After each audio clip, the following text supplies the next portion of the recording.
نحمده ونصلي على رسوله الكريم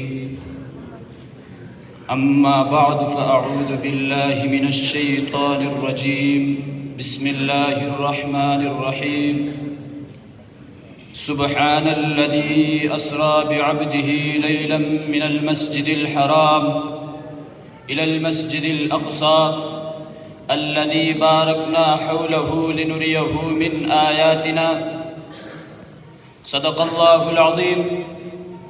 قال النبي صلى الله عليه وسلم أخرجوا اليهود والنصارى من جزيرة العرب أو كما قال عليه الصلاة والسلام. لکھتے ہیں تیرے غم میں نظم مسجد اقصی، لکھتے ہیں تیرے غم میں نظم مسجد اقصی. بے بس تو ہے بے حس نہیں ہم مسجد اقصی. نبیوں کی امامت کے لیے تجھ میں کھڑے تھے، نبیوں کی امامت کے لیے تجھ میں کھڑے تھے.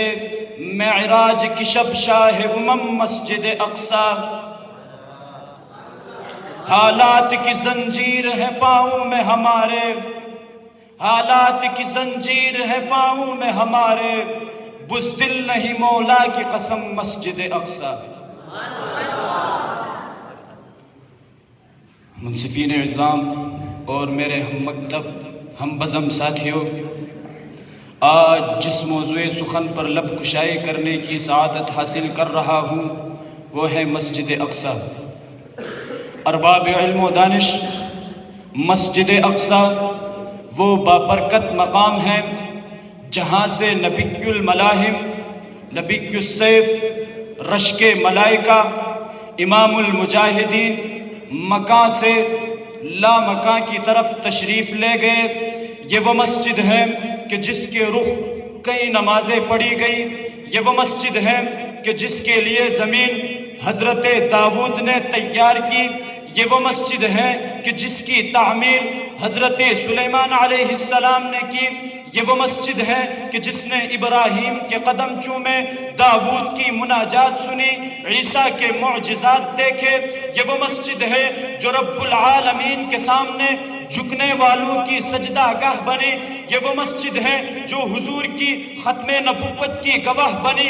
یہ وہ مسجد ہے جو بے شمار انبیاء کا مسکن بنی. یہ وہ مسجد ہے جس نے فاتح ایران سیدنا فاروق اعظم کی قدم بوسی کی. ارباب نظر و فکر، آج اسی مسجد اقصی پر اپنا تسلط جمانے کے لیے یہود اپنی ہر ناممکن کوشش کر رہا ہے. وہ یہود جنہیں مدینۃ الرسول سے باہر پھینک دیا گیا تھا، وہ یہود جن کے بارے میں حضور نے فرمایا تھا اخرج الیہود والنصارى من جزیرۃ العرب. جب مدینے سے نکالے گئے تو یہ لوگ آ کر خیبر میں بسے. خیبر سے جناب عمر نے انہیں ملک بدر کیا. ہٹلر کو کون نہیں جانتا جس نے نسل یہودیت کو ختم کیا تھا. پھر یہ لٹھا پھٹا قافلہ کبھی در بدر کبھی کس کے در آیا. کرۂ ارض پر بسنے والوں میں کوئی ایسا نہ تھا جو انہیں پناہ دے. یہ مسلمان ہی تھے کہ جنہوں نے انہیں جگہ دی. پھر جب سلطنت عثمانیہ کا سورج غروب ہوا تو آسمانی دنیا نے وہ سیاہ دن بھی دیکھا کہ یہود مسجد اقصی پر قابض ہو رہے تھے اور اسرائیل نامی ایک ناجائز ریاست کا وجود عمل میں لایا جا رہا تھا. وہ اسرائیل جس کے بارے میں بانی پاکستان نے فرمایا تھا کہ اسرائیل ایک ناجائز ریاست ہے. یہ امت مسلمہ کے سینے میں خنجر کی مانند ہے جسے پاکستان کبھی بھی تسلیم نہیں کرے گا. جب مغرب کے گود میں پلنے والے یہودیوں نے جب خود کو عسکری اور معاشی طور پر مضبوط کر کے امت مسلمہ سے اسرائیل کو تسلیم کروانا چاہا تو میرے عرب و عجم کے حکمران اسرائیل کے قدموں میں سر جھکائے ہوئے تھے. مراکش سے لے کر انڈونیشیا کے جزائر تک تمام امت مسلمہ خاموش تماشائی بنے ہوئے تھے. انہی کے بارے میں شاعر مشرق علامہ اقبال نے فرمایا تھا کہ وضع میں تم ہو نصارہ تو تمدن میں ہنود. یہ مسلمان ہے کہ جنہیں دیکھ کے شرمائے یہود. ارباب نظر و فکر، قریب تھا کہ اسرائیل کو تسلیم کیا جاتا، لیکن 7 اکتوبر کو قرۂ ارض پر بسنے والے کلمہ گو مسلمانوں نے وہ دل فریب منظر بھی دیکھا کہ غزہ کی تنگ گلیوں سے کچھ نقاب پوش اٹھے اور دشمن کے سامنے سینہ تان کر کھڑے ہو گئے۔